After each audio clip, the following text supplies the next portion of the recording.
we have, oh, okay, did you start it? Thank you. We've got two more things to talk about as far as integrals as net change goes.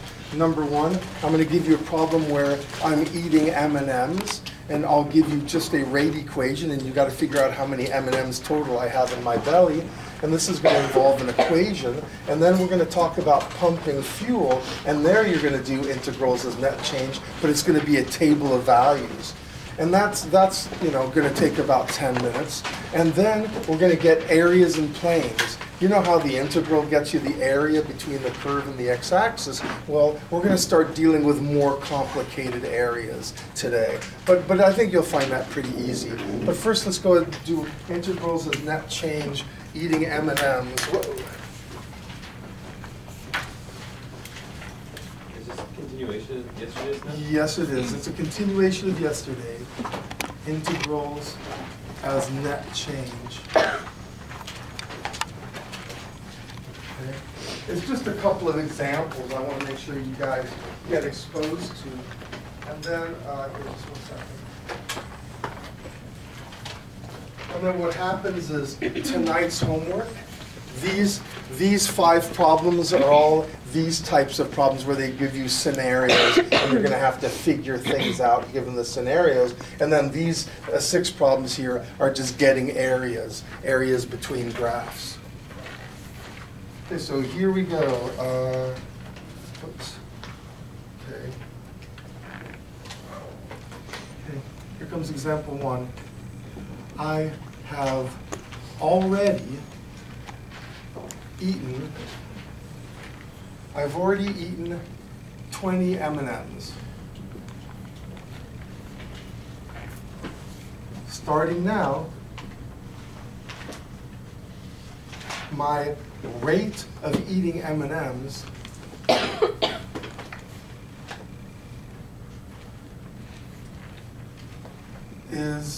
is given by the following equation.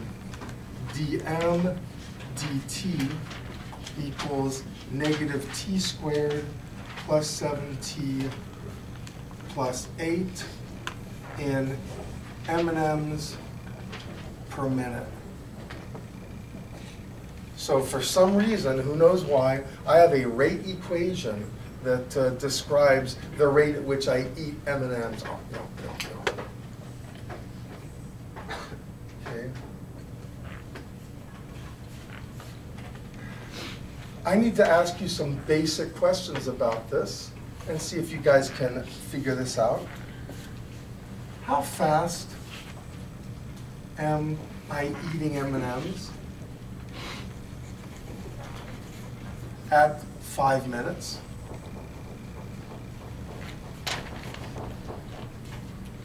How fast am I eating M&Ms at 5 minutes?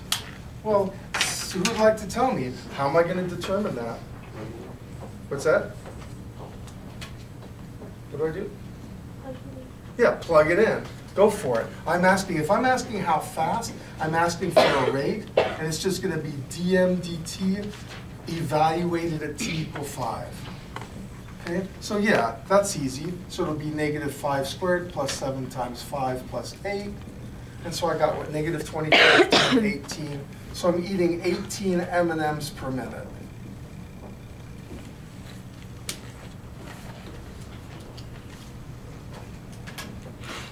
This is obviously a made-up problem, correct? What's that? I can even That fast? 18, it's for me 18 a second. Yeah. What do you mean 18 per minute? So, what's that? You can fit a lot of them in your mouth. Absolutely, sure. And they don't melt in your mouth. Wait, no. But it takes time to They chew don't it. melt in. Yeah, it takes time to chew. Then you get this mush of chocolate and candy coating. And, Okay, great. Here comes part B. When am I momentarily not eating M&Ms?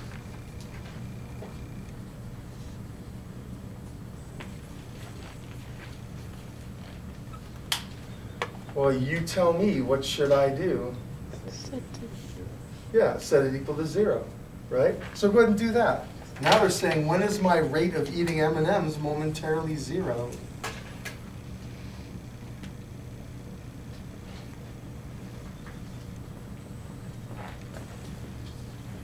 And I can't factor with a minus in front of the t squared, so I'm going to multiply everything by -1.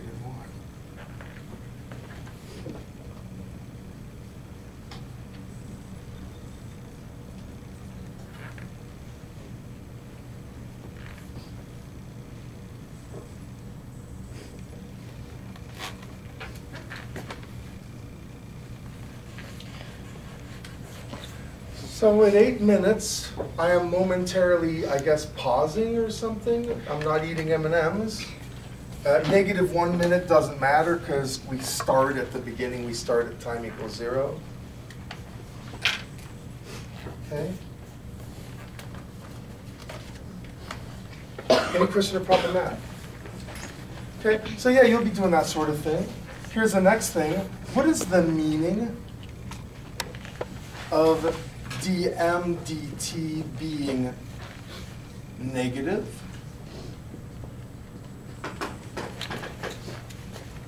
Someone please explain to the class.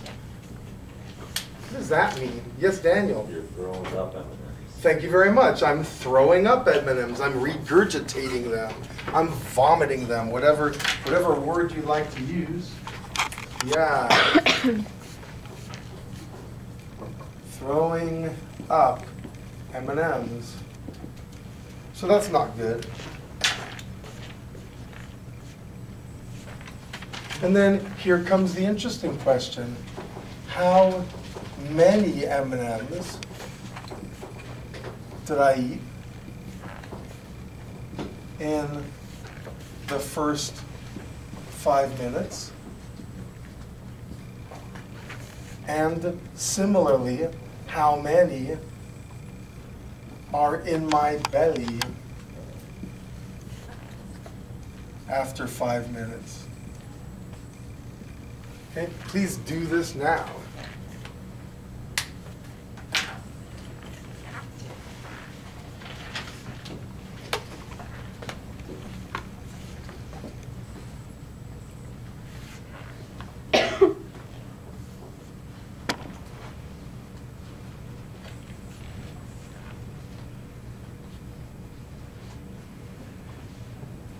And you can use your calculator for this. In fact, this is a chapter where I'm to the point now where I want you to use calculators on all integrals, all definite integrals. You don't have to do U substitution. You don't have to do integration by parts. Just use your calculator on all definite integrals. Really? Yeah, that's what's happening in chapter 7. Absolutely. Yeah. No more integration analytically. It's all with calculator. By the way, if anyone's curious how to do part A, the change in M&Ms, how am I going to get that? What should I do to get how many M&Ms I ate? The antiderivative of the equation. Good. And it's not just antiderivative, it's an integral. It's an integral of dm dt, right? But also, let me ask you this. What's the bounds of that integral going to be? 0 to 5. Yeah, 0 to 5. So please do that. You're going to take the integral of the rate equation. That's what this is all about, man. You know, the change in a quantity, is always going to be the integral from the initial time to the final time of the derivative of that quantity, you know? And that's what's happening here. And yeah, use that calculator.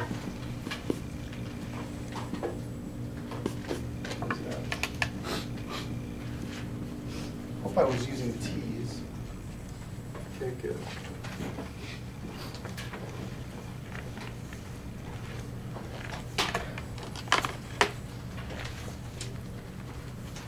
Anyone doing it? What'd you get? Chris, what's that? 85.8. Anybody agree with that? 85.8? Okay, good. Hey, 85.8. Just do it in your calculator. So I ate 85.8 M&Ms in those first 5 minutes. So tell me, how many M&Ms do I have in my belly? 105. Kylie, how'd you get 105? I see 85. Because you started with 20. Oh, that's right. I started with 20 in my belly because we have that general formula. If you want a functional value, it's got to be the initial value plus the change in the value, which is often going to be the initial value plus the definite integral from the initial time to the final time of the rate of change of that guy. But yeah, in this case, I started with 20 and I ate 85.8, so it's going to be a grand total of 105.8 M&Ms. Hey, any question or problem on this?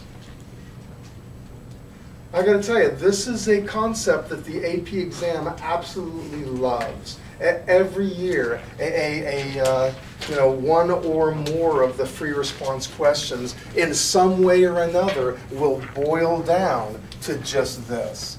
Boil down to, hey, if you want the total amount, it's the initial amount plus the change in the amount, and the change in the amount is the definite integral of the rate equation. They just love that. Okay, I need to show you one more thing though. What happens if they don't give me a rate equation? It's not likely that I would actually have a formula for how many, the rate at which I eat M&Ms. It's more likely that you're just taking data points and determining things from the data points. So let's do that next week. Here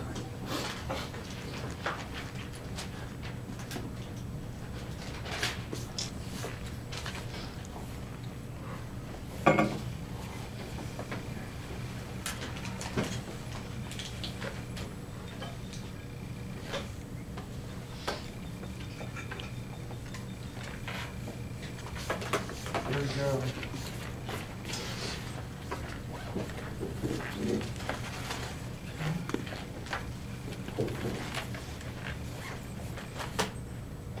Integral as net change. That hasn't changed. I'm pumping fuel. And I make measurements. I check every 5 minutes what rate of fuel being pumped is. So I'm not measuring the rate every moment. I'm just every 5 minutes walking over and looking at the gauge and writing down what the rate is. So here comes my time, and this is in minutes. Here comes the rate at which I'm pumping fuel, and this is going to be gallons per minute. And so I'll go 0, 5, 10, 15, 20, 25, 30. And the rate at which I'm pumping fuel is 30 gallons per minute, 50 per minute, 60 per minute, 70, 55, 30, and 10. Please write that down. I probably should have had that on a sheet of paper for you, but with that.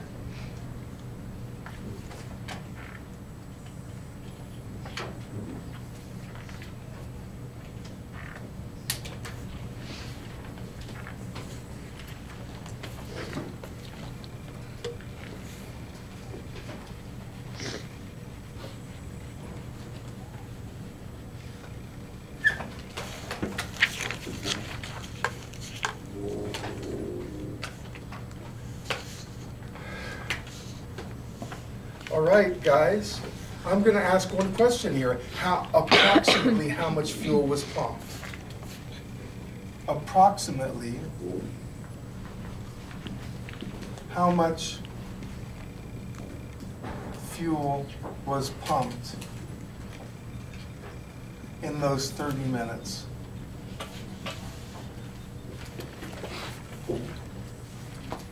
What would you do first?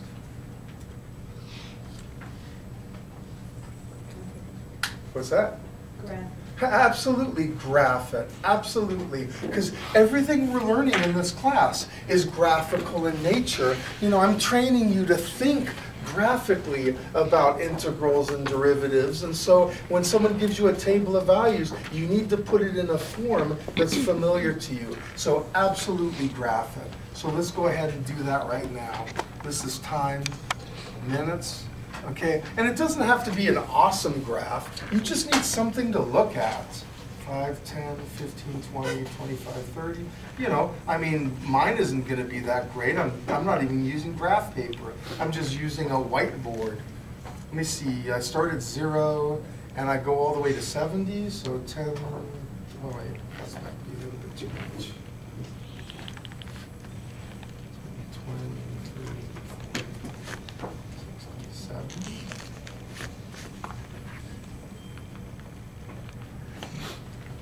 So 0, 30, 5, 50.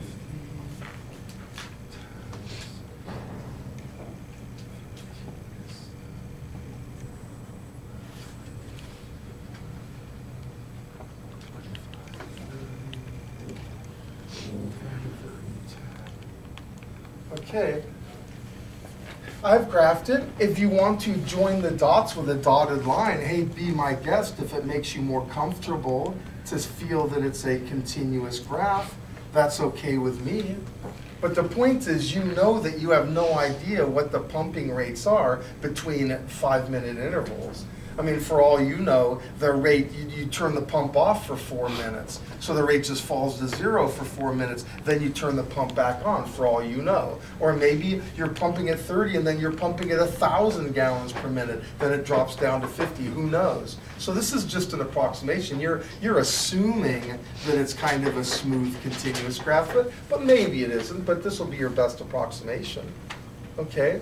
Well, now someone describe for me, how am I going to get how much a gas was pumped from 0 to 30? What should I do now? Fine. Go ahead, Jacob. Interval area, like. Yeah, absolutely. Get the area. Get the area. Now, unlike my M&M's problem, I can't take the integral because I don't know what the formula is. So I'm going to have to use another technique to get this area. Tell me, what technique would you like to use to get this area? What's that?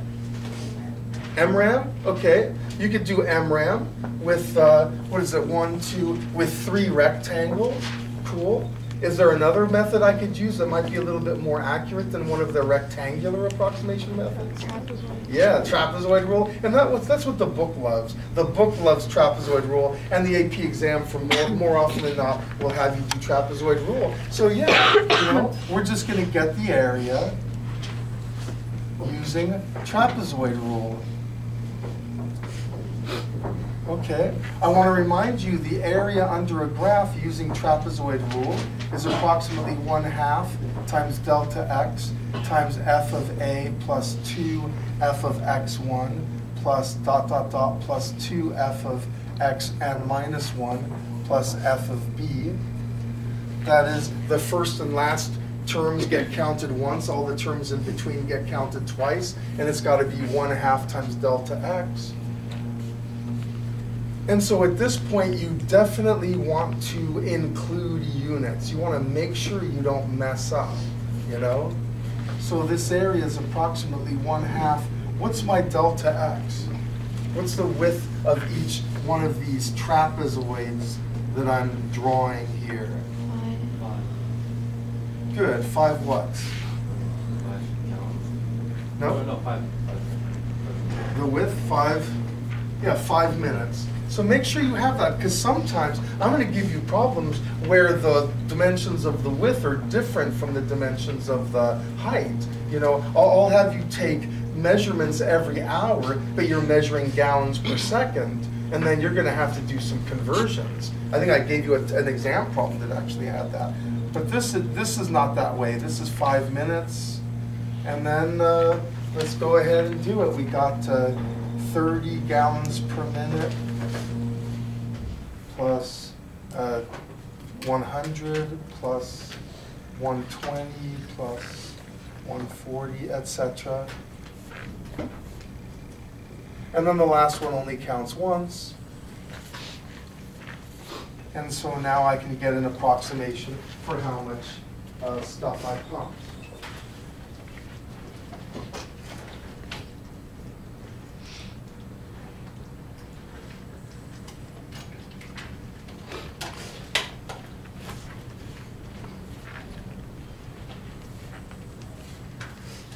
Oh shoot, I'll just do it in my head.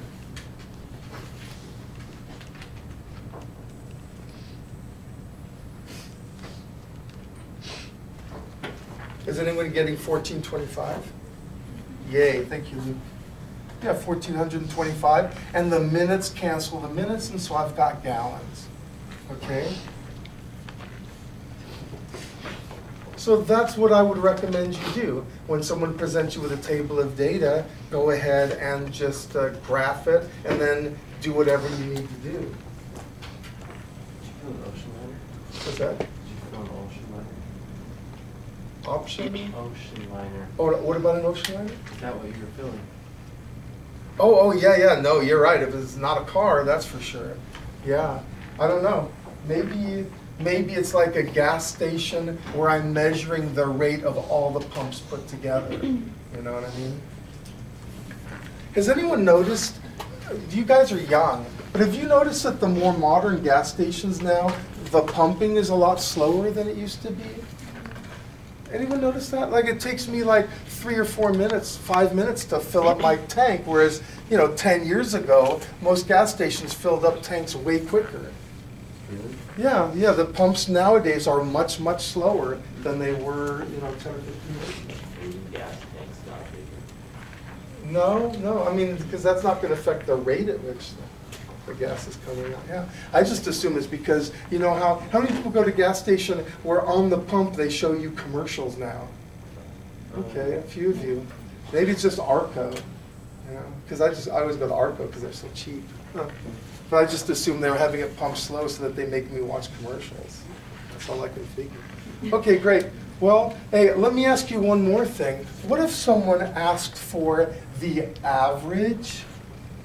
What is the average pump rate for those 30 minutes? What's the average pump rate? That is, I'm asking for the average value of this function. What's that, Abigail? Would it be like 47.5 gallons? If you divide the total number of gallons that you put in the entire last. Good for you. You guys okay that Abigail's going, well, I know that I approximately pumped 1,425 gallons, and I know I did it in 30 minutes, so that's the answer to Mr. Shana's question. You guys okay with that? But I want you to see that what you actually did was this. You said, okay, it's going to be 1 over 30 times the integral from 0 to 30 of the rate equation, dp dt. Maybe we'll call that the rate at which I'm pumping. And do you recognize what this is a formula of? Oh, it's the, I know. Like if this was 30 minus 0, because that's 30 and that's 0. Do you remember what this is the formula of? Average value. Yeah, average value of a function, right? So I hope it makes sense to you that Abigail got it right. She knew to just divide the total number of gallons by the total of time, but what she was actually doing was the average value of a function. So you're going to have a problem on tonight's homework where they're not going to ask you just to add it up. They're going to ask for the average value of the function. So you're going to have to add it up and then multiply by 1 over b minus a. The formula we learned for the average value of a function is 1 over b minus a times the integral from a to b of f. In this case, it'd be f prime of x dx, the rate equation. Well, it doesn't matter what it is. Whatever it is, that's the average value of it. Alrighty. Let me think. Hey, that's all I got for integrals as net change. Any final questions or comments before we move on? Okay. Alrighty. Then I am going to now teach you about areas. Here we go.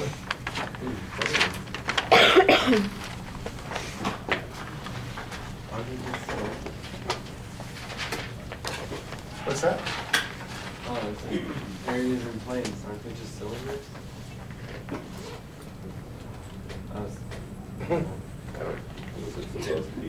Yes. Airplanes.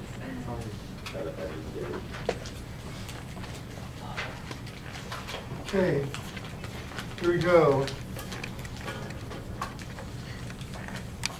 Harder areas in planes.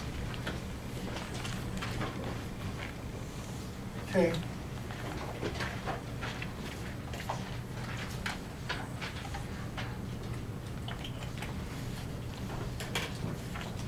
What if here's the first one, area between two graphs. Area between two graphs. Let's say I had two graphs. Let's say this graph here was f of x, and this graph here was g of x.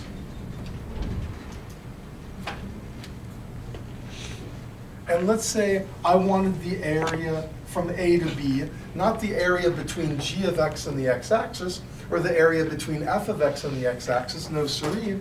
What if I want the area between these two graphs? The area between f of x and g of x. How would you recommend I do that? Yes, Abigail? You do like the area between f of x between A and B, and then subtract the g of x, the area. Okay, do you see what she's doing? She's going, hey, what I'll do is I'll just get the total area between f of x and the x-axis, and then I'll subtract off the area between g of x and the x-axis, and what I'm left with is just the area between f of x and g of x. You guys okay with that? Yeah, and she's correct. That area is going to be the integral from a to b of f of x dx minus the integral from a to b of g of x dx. But what our book does is instead of expressing it as two separate and distinct integrals, we can actually combine integrals. That is, if I've got an integral with the same bounds, I can just combine them, and I'll say this is the integral from a to b of f of x minus g of x dx. And that's the way you're going to do it. That's the way you get the area between two graphs. And I want you to use your graphic calculator to do this. So hey, let me give you an example. Example number 1. Find area between y equals x squared plus 2 and y equals x from x equals 1 to x equals 3. Okay, please do this problem now.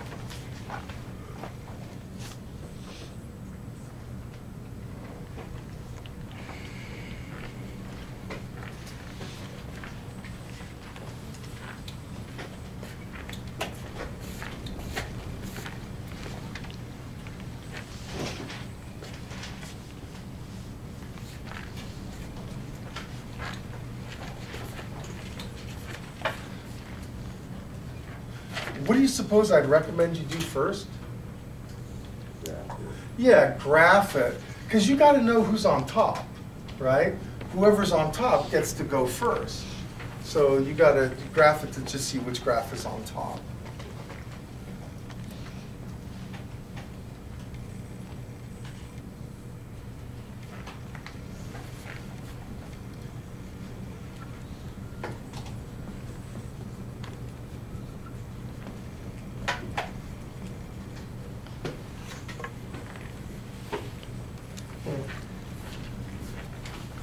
So anyone get an answer for that?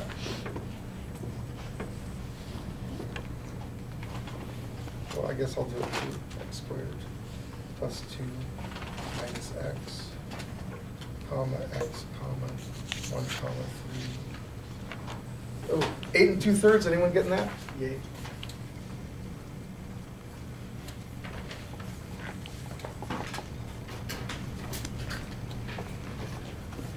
Okay, well, hey, I got no more to say about part A, area between two graphs. Any question or issue on that? Just the top function minus the bottom function, and then integrate away, and you got your answer. But what about area between two intersecting graphs?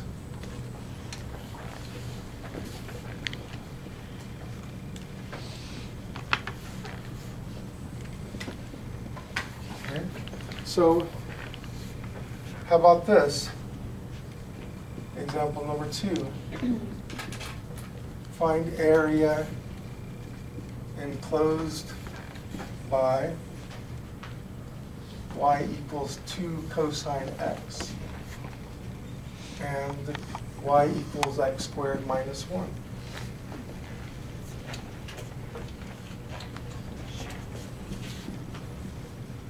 Well, what do you suppose I should do first? Figure out which one's the top. Okay, which means to do what? Yeah, absolutely. Step 1, you gotta graph them. That's the only way you can be assured of getting a right answer. Graph them. Don't just haul off and do formulas, you know? So here we go. 1, 2, 1, 2, and here's pi over 2, pi, 3 pi over 2, 2 pi. Same with this. Alrighty. So I got,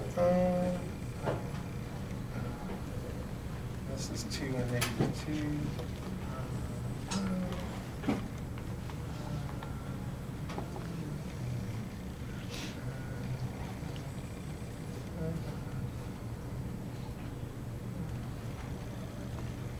Okay. So there's y equals 2 cosine x. And then I got y equals x squared minus 1. So it's going to hit at 1, which is right there, and negative 1, which is right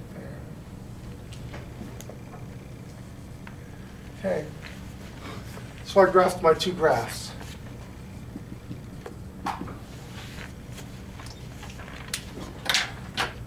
Now what am I going to have to do? Find the intersection. Yeah, I got to find the intersection points. Now, it's not easy like part A, where they tell me what the bounds are. Now I'm going to have to determine those bounds. I'm going to have to find the intersection points.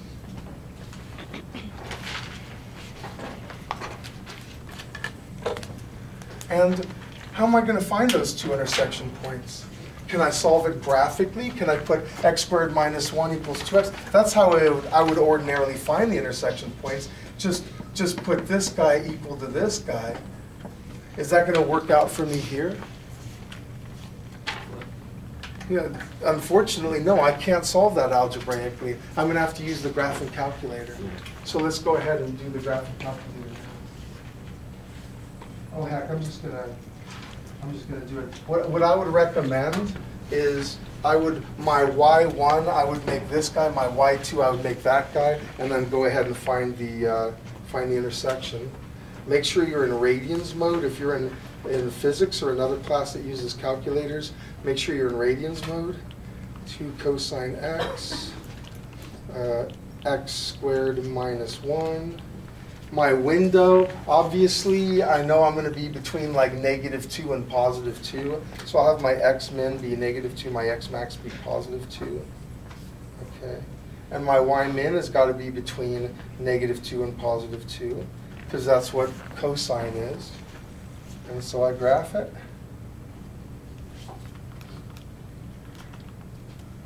And there it is. And so now I'm going to do second calc intersect. First curve, second curve, guess. I guess I'll move my flashy dot over to 1.265.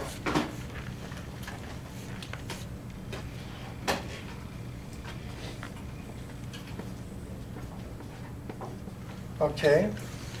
And of course, because cosine x and x squared minus 1 are both even functions, they're both symmetrical about the y-axis. I know that this guy will be at -1.265.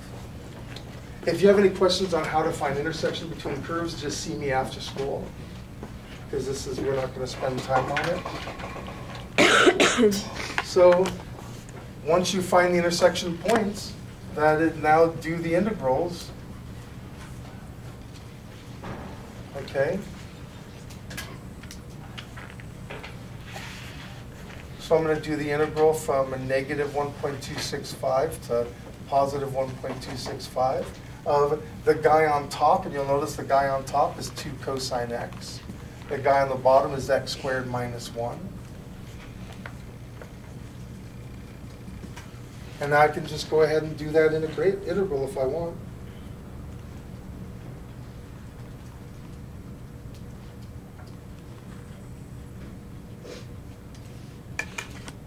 Don't forget to distribute that minus sign.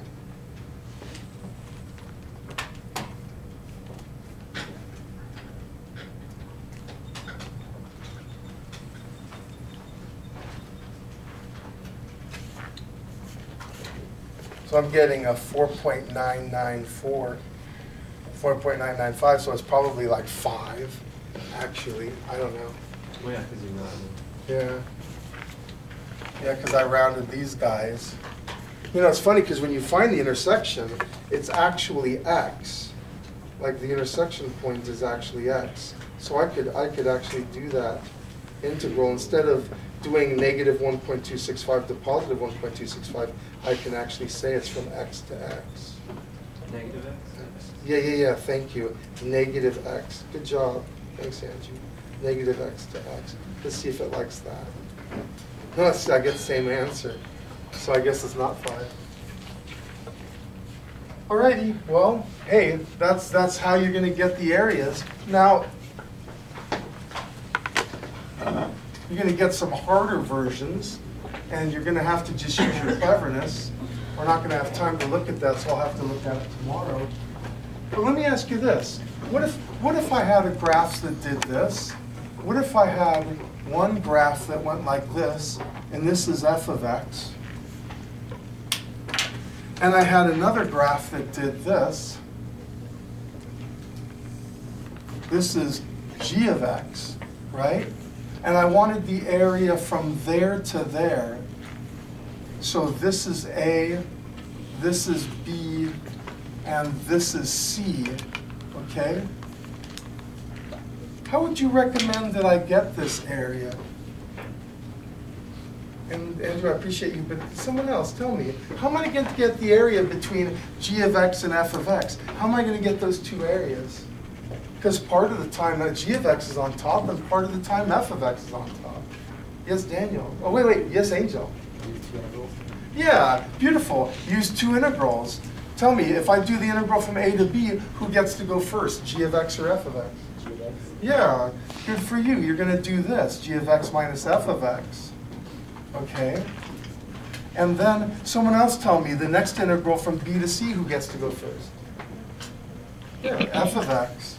This will be f of x minus g of x. So you're going to sometimes have to use your cleverness on these problems, you know? They're not just cut and dried. You're going to have to make a graph and look at the graph and make your determination. Yeah. There's one more type of more difficult problem, but I don't have time to go over it, so you'll just get your crack at it. I think it's problem number 9 or 11, I forget which. And we'll see how you guys do on it. And so, any questions or issues on any of this? Okay, well, it was my pleasure to bore you, and thank you very much. Bye-bye.